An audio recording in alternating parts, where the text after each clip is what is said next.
Hey, ketemu lagi sama gue di podcast Bantal Kusam. Ini adalah first time gue membuat video podcast. Yang kali ini gue mau membahas tentang kedisiplinan waktu dan cara konsisten dalam menjalaninya. Sebelumnya mungkin gue cuma ngobrolin soal self improvement tentang pengembangan diri kali ya. Tapi it's okay. Gue bakal jelasin ke teman-teman semua. Gue tahu gimana sih cara kita bisa disiplin dalam segala hal ya. Cakupannya luas kalau ngomongin disiplin ini gitu. Oke, sebenarnya ada 6 cara yang harus kalian lakuin.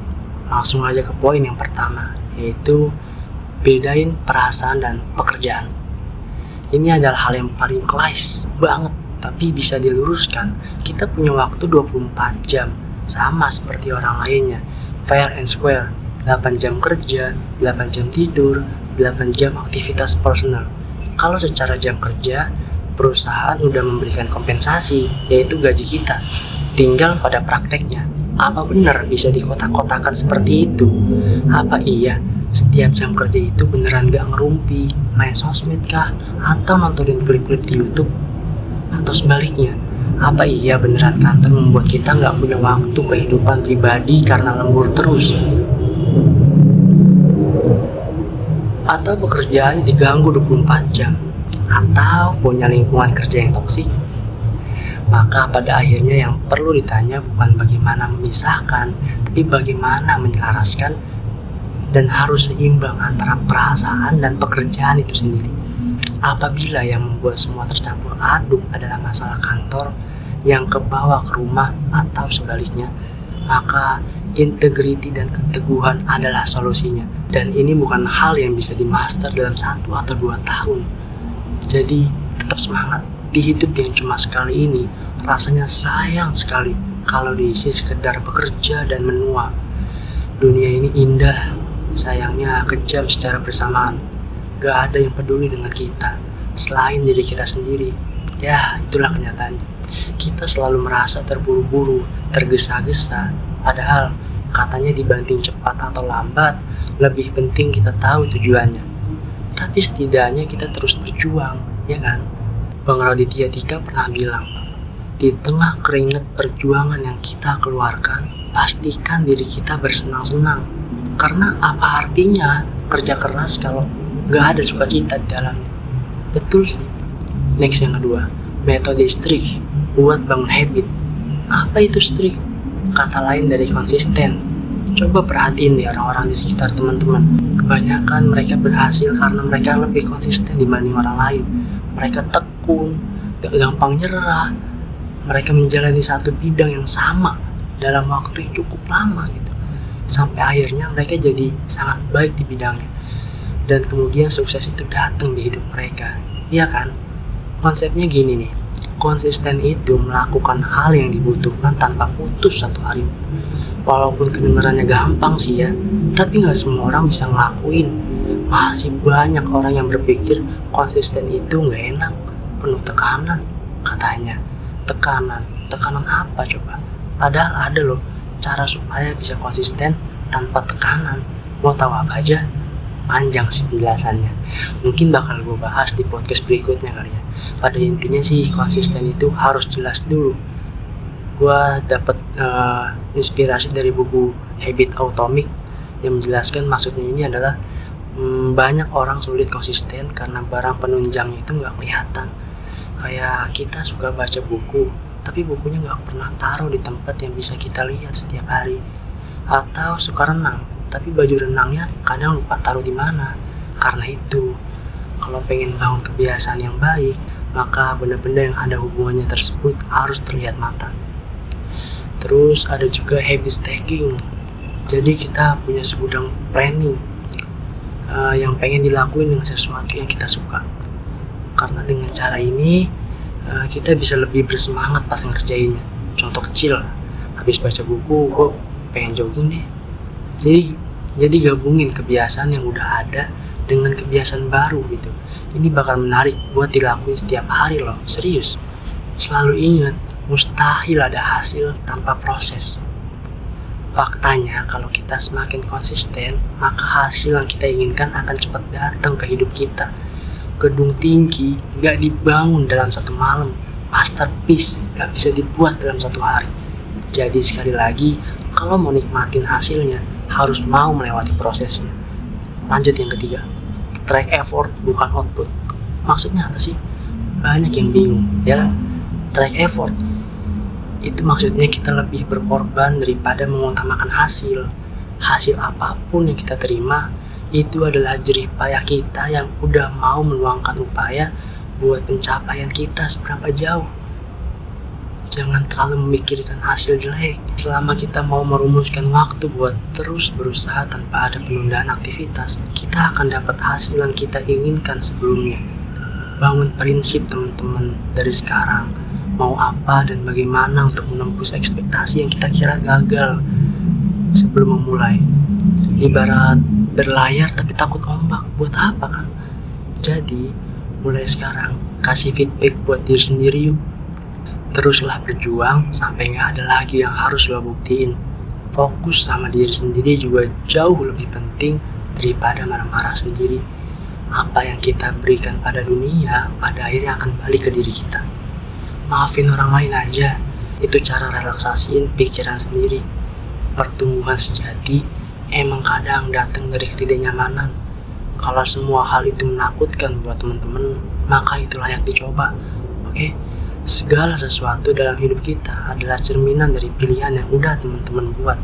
Kalau kita pengen hasil yang berbeda, ya kita pun harus buat pilihan yang beda juga. Next, poin keempat. Buat keputusan, make it minimal.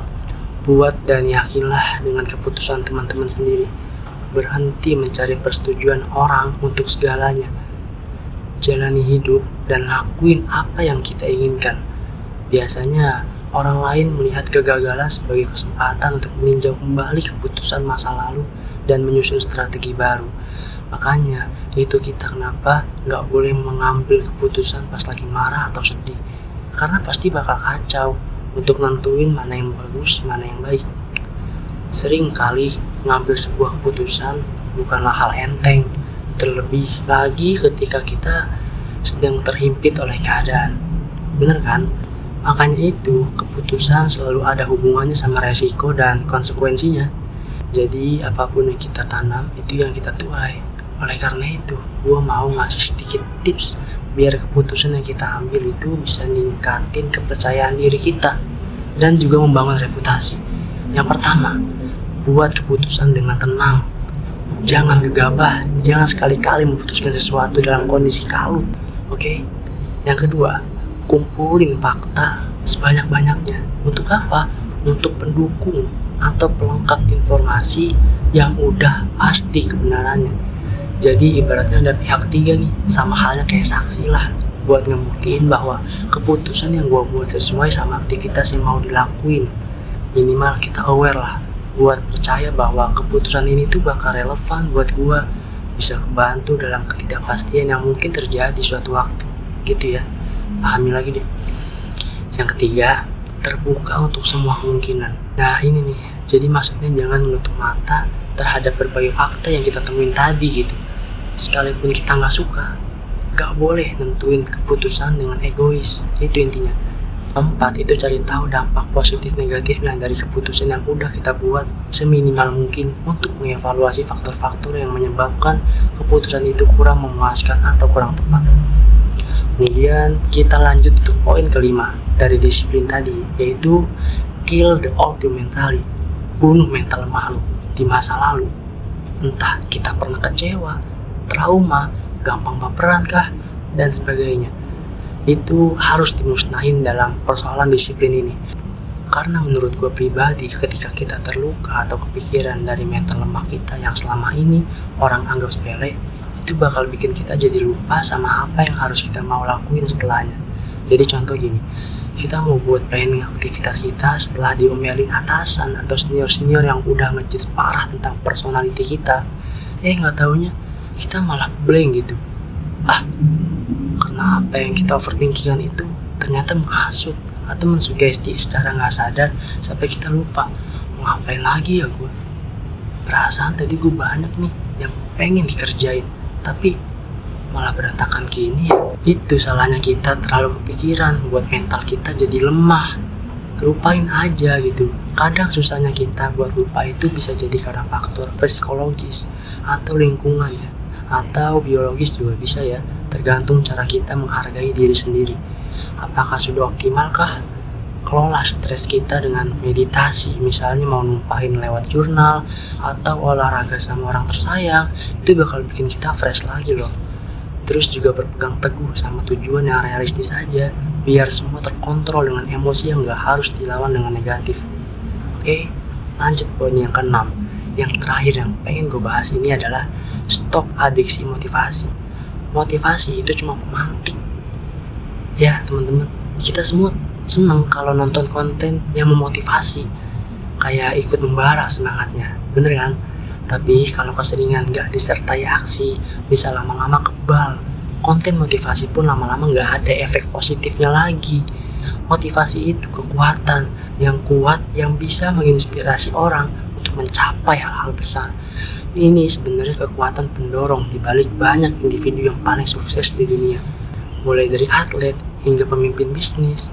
Tapi seperti hal-hal yang bisa digunakan untuk kebaikan, motivasi juga bisa disalahgunakan atau disalahartikan.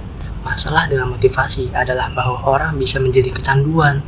Kita menjadi sangat bergantung pada perasaan termotivasi, sehingga kita nggak bisa berfungsi tanpa tindakannya. Kecanduan ini bisa bahaya banget, karena gampang menyebabkan seseorang merasa frustasi, stres, dan cemas gitu ya, karena mereka nggak termotivasi. Salah satu alasan kenapa orang menjadi kecanduan motivasi adalah bahwa mereka nggak paham sama apa yang sebenarnya dimaksud dengan motivasi. Banyak orang bingung antara motivasi dan inspirasi, yang merupakan dua hal yang berbeda banget. Inspirasi berasal dari dalam diri, sementara motivasi berasal dari eksternal. Inspirasi itu perasaan antusiasme, sedangkan motivasi keinginan untuk mencapai tujuan. Alasan lain kenapa orang jadi kecanduan motivasi, ya kita menggunakannya sebagai pengganti tindakan. Mereka ngabisin banyak waktu nontonin video motivasi yang tadi gue bilang, membaca buku self-help, dan menghadiri seminar, tapi kita nggak mengambil tindakan nyata untuk mencapai tujuan kita itu. Ini bisa menimpa perasaan pencapaian palsu yang bisa membuat kecanduan. Banyak banget kan orang yang kecanduan motivasi sering ngandelin validasi eksternal untuk merasa baik tentang diri mereka sendiri. Kita terus-menerus mencari pujian dan pengakuan atas usaha kita, dan kita menjadi putus asa saat gak menerimanya.